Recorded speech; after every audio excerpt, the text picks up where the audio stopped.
የታወቀው ሌላኛው ድብቅ ውሸቷ እንደቀጠለ ነው። እንግዲህ ኤልሳ ከቤት አባረዋት ነበረ።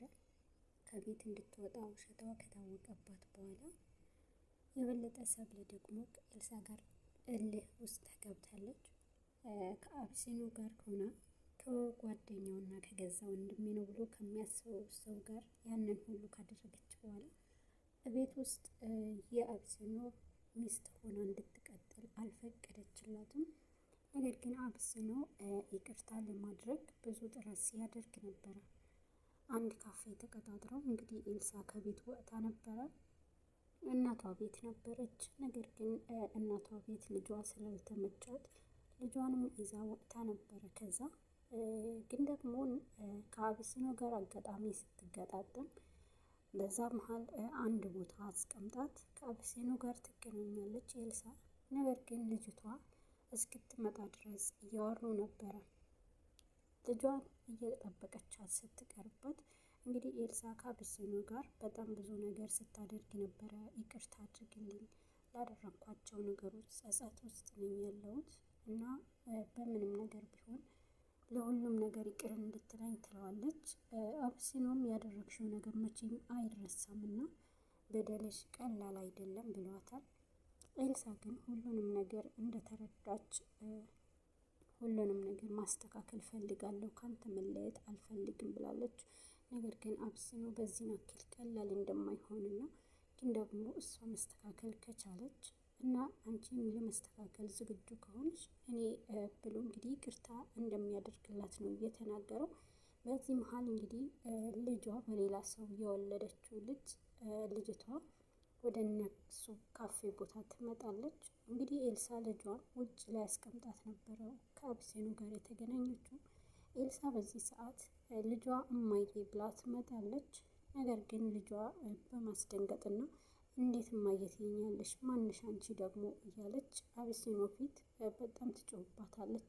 እማዬ እሱ አባዬ ነው እማዬ ለምንድን ነው እያለች ብትጠይቃትም እንግዲህ ጠባቂዎች ጠርታ እች ልጅ አስወጡልኝ ብላ ነበር እንግዲህ ተቆጥታ እንዲወጡ ያደረገችው። እንድትወጣ በሰው ያስወጣቻት ልጅ በጣም ከፍቷት ነበረ።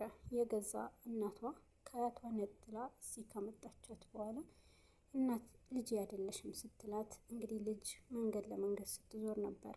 ግን ደግሞ ኤልሳ ከዛም በኋላ ፈጥና ነበረ እንግዲህ ከአብሲኑ ጋር ሁሉንም ነገር በፍጥነት የጀመረችው።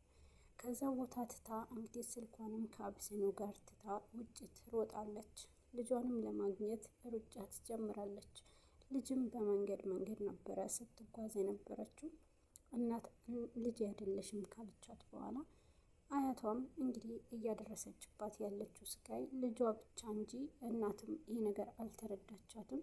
በተለይ ደግሞ አያት እናቷን በምትሰጣትንም ትርፍራፊ ሳንቲም ከዛ ከተሰጣትም እንኳን ጥሩ ነገር እንደማታደርግላት ነበር እንግዲህ የተገነዘብነው። ኤልሳን ልጇንም እንደዛ አድርጋ ካባረረቻት በኋላ ከአብሲኑ ጋር ተለያይታ ሄዳ መንገድ ለመንገድ ስትፈልጋት ነበረ። ልጅ ወዴት ሄደሽ ነው?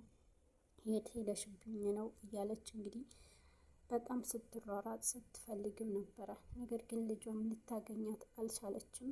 ይህንን ልታገኝበት ያልቻለችውንም ነገር ልጇም መንገድ ለመንገድ ስትዞር ነበረ በጣም ልጇ ተከፍታና ልጄ አይደለሽም ተሳስተሽ ነው እያለች አመነጫጭቃ ካባረረቻት በኋላ እንግዲህ ልጅም በመንገድ የምታርፍበት ስትፈልግ ነበረ።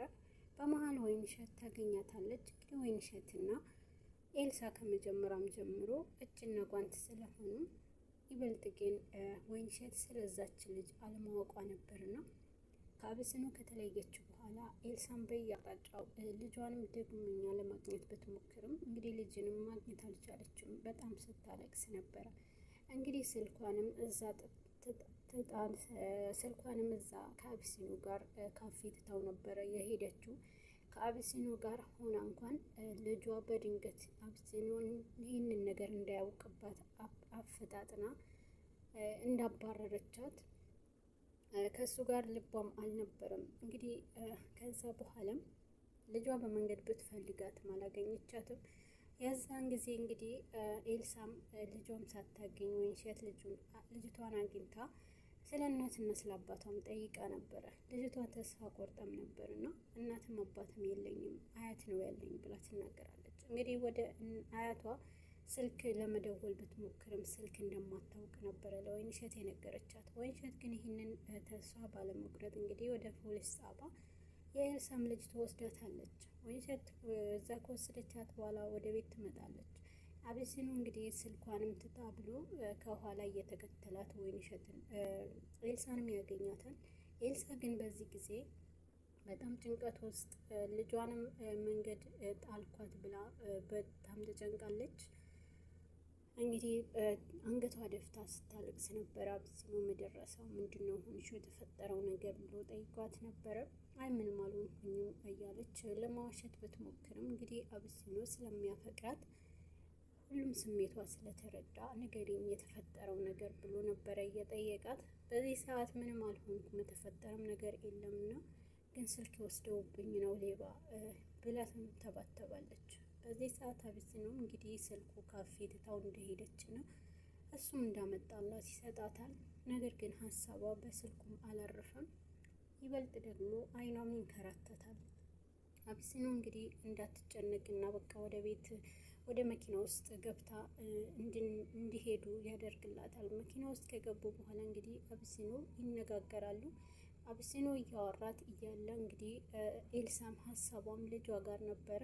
በመሀልም እንግዲህ ልጇንም የምታገኝበት አካባቢ ከሄደች ብላ ከአብሲኑ ጋር በዚህ እንሄድ እያለች መንገዱም ስታስቀይሰው ነበረ። ግን ደግሞ አንድ ቦታ ካቆሙ በኋላ አብሲኑም እንግዲህ ከአሁን በኋላ ወዴትም መሄድ አያስፈልግሽም፣ በቃ እኔ ይቅርታ አደርግልሻለሁ፣ ግን እንድትለወጭ ይፈልጋለሁ እንደ ድሮሽ ሳይሆን እንደ ሁሌም ቢሆን ንጹህ የሆነ እንደ ድሯችን እንድንሆን ስህተትሽ እንድታረሚ ብሎ ይላታል። ይህ ባላት መሀል እንግዲህ ከውሸቶቿም እሱ ይቅር ስላላት ደስተኛ ሆና ነበር። አሁንም ግን ልቧ አይኗ ልጇ ላይ ነበርና መንገድ እያስቀየረች በዚህ እንሄድ እያለች ነበረ። አብሲኑ አንድ ነገር እንደሚፈጠር ቀድሞ አስጠንቅቋታል። ወደ ቤት ስንሄድ እንግዲህ ወደ አክስቴ በጣም እንደምትናደድ የታወቀ ነውና ትቺ ያለሽ ሁሉንም ነገር ብሏታል። እንግዲህ የሰብለ ሁሉንም ነገር ብትለኝ ምንም ጥፋተኛ ስለሆን ችግር የለም ብላለች ኤልሳ። በዚህ መሀል እንግዲህ ብርም እንደሌላት ተናግራለች። ሁሉንም በዚህ ሰዓት ወደ ቤት በሄደችበት ሰዓት እንግዲህ ሰብለ ስታያት በጣም ተናዳለች። እንዴት አይንሽን በጫጥበሽ እንደሰረክሽበት ቤት እንዴት እንመጫለሽ ብላ በጣም በንዴት አውርታታለች። በዚህ ሰዓት አብሲኑ አክስቴ እባክሽን ሁሉንም እንርሳ ብሎ ነበር የተናገረው። ከሰብለ ይልቅ ከኤልሳ ይልቅ አብሲኑ ላይ በጣም ተናዳበታለች። አክስቱ እንዴት ልታምናት ትችላለህ? ከገዛ ወንድምህ ጋር የምታስበው ሰው ጋር እንዲሆነችው ብላ ተናግራለች። እንግዲህ ኤልሳ ከአብሲኑ ጋር ሆና ብዙ ነገር አስረድተዋለች።